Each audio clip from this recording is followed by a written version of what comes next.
You left him like old furniture, and now you want to sue the woman who saved him." The words cut through the quiet courtroom like a blade. Every face turned toward the gray-haired woman sitting alone at the defense table. Her hands trembled, but her back remained straight. Across from her stood the daughter who had once walked away, eyes sharp, jaw tight, demanding justice for a past she had tried to erase. No one in that room knew the full weight of 25 years. But the truth was about to rise. She had abandoned her son at 3 years old, and now she was taking her own mother to court.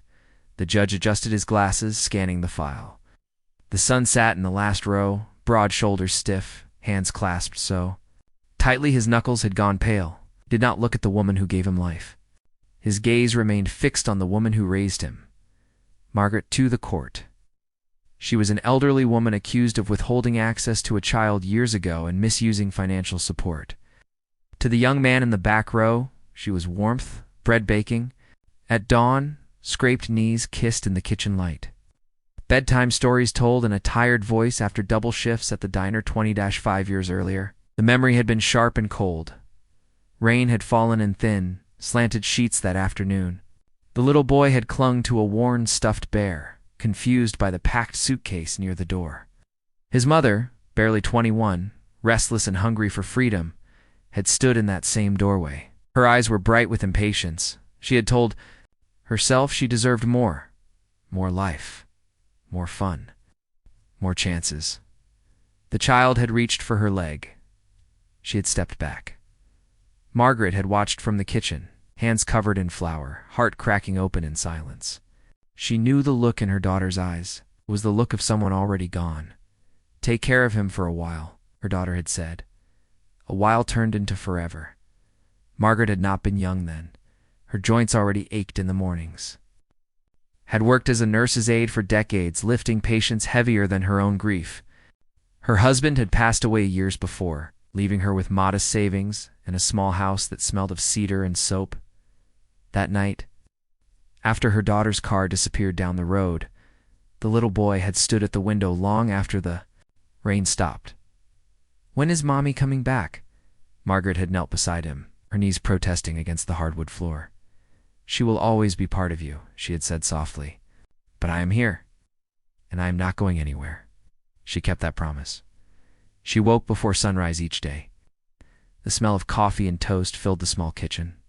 She packed lunches with careful notes tucked between sandwiches. She worked double shifts. When money ran thin, her hands grew rough, her back bent further. She never let the boy see the fear in her eyes when bills piled high on the counter at night. She would sit at the edge of his bed, listening to the slow rhythm of his breathing, whispering prayers into the dark. She carried both roles without complaint. Mother, father, protector. The boy grew into a quiet, young man named Daniel. He learned early that love was not loud, it was steady. It was the woman who waited in the bleachers long after the game ended. It was the warm towel laid out after a shower. It was the steady hand on his shoulder when the world felt. Heavy as classmates sometimes asked about his parents, he would answer calmly, "I have my grandmother." He never called her anything else in public. But in private, when the house was still and the air smelled of laundry soap, he would sometimes whisper, "Mom." Years passed, and then when Daniel turned 28 and began building his own life, a letter arrived. His birth mother had returned, not with apology, with accusation. She claimed Margaret had manipulated her, had kept her son away, had used financial assistance meant for the child improperly. She demanded compensation. She demanded recognition.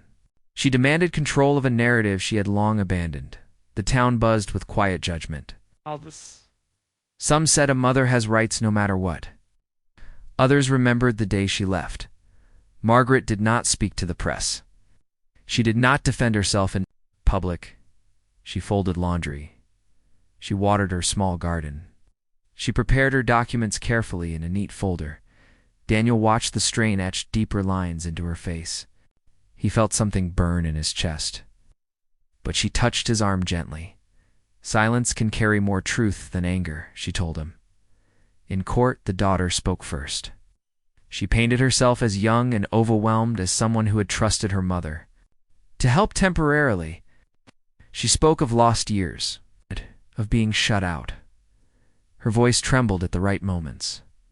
Some in the gallery shifted uncomfortably. Margaret rose slowly when it was her turn. She did not attack.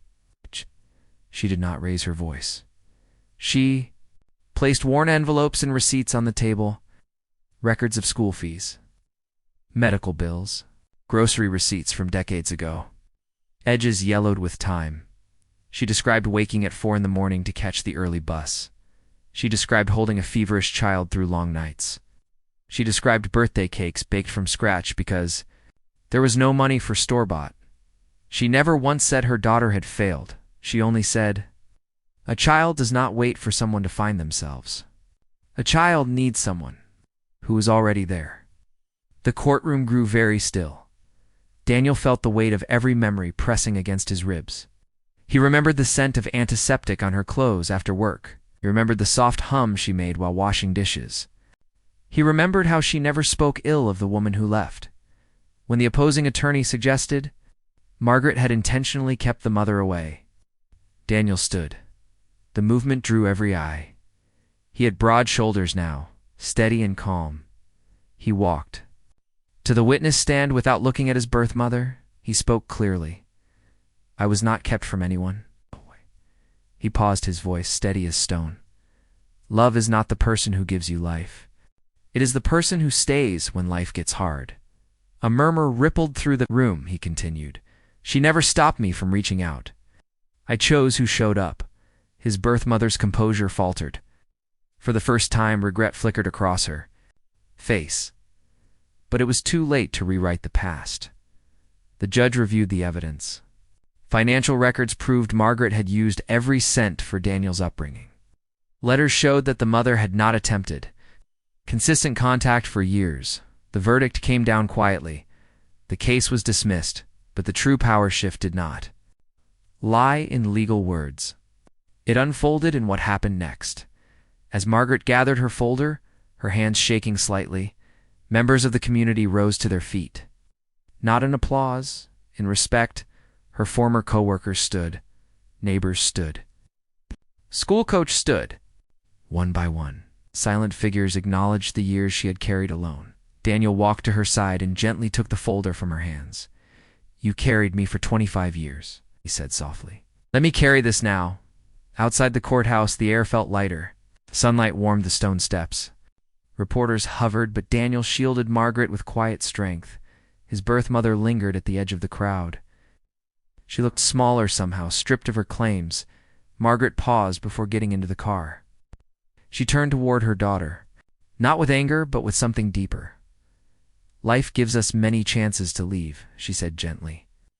"It gives us fewer chances to stay." There was no cruelty in her words, only truth. That truth echoed far beyond the courthouse steps. In the weeks that followed, the story spread, not as gossip, but as reflection. People spoke about responsibility, about sacrifice, about the quiet heroes who never demand praise. Daniel moved into his own home nearby, but he visited Margaret every evening. They shared simple dinners. They laughed about old memories. The house still smelled of cedar and soap.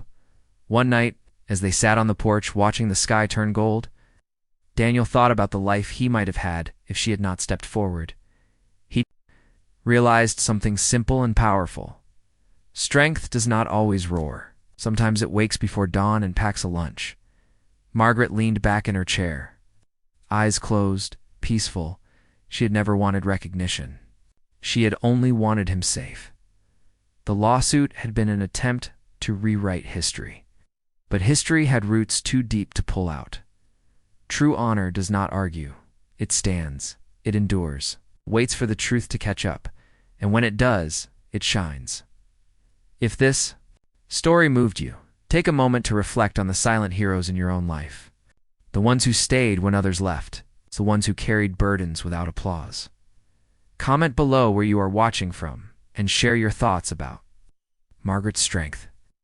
Do you believe love is defined by biology or by presence? Subscribe for more stories that honor the quiet courage that often goes unseen, because sometimes the strongest people are the ones who never needed to shout.